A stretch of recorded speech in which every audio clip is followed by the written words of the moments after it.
Hi, it's me again with Corel tips and tricks. Somebody's trying to do this right here, and their main question was how you can make these objects match up to the other object perfectly with this shape.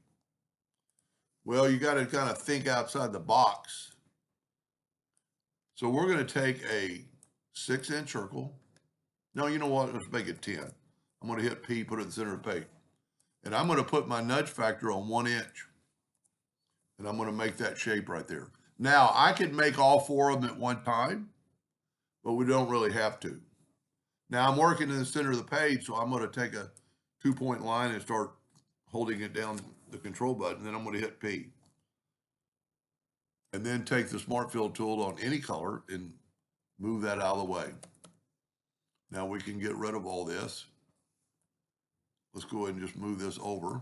I am going to left click, right click. And like I said, you could do all 4 of them at the same time. Control D, mirror it both ways.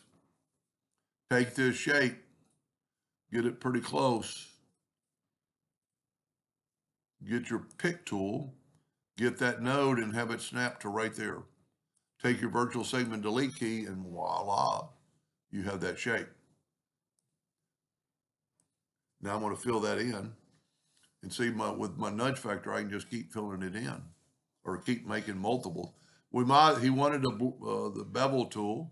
I never use a bevel, well, especially for lasering engraving, and because it changes the color. And I'm going to try a little bit different this time. You see, I don't know how to get a different color. I haven't played with it enough. You know, that makes it a little bit brighter.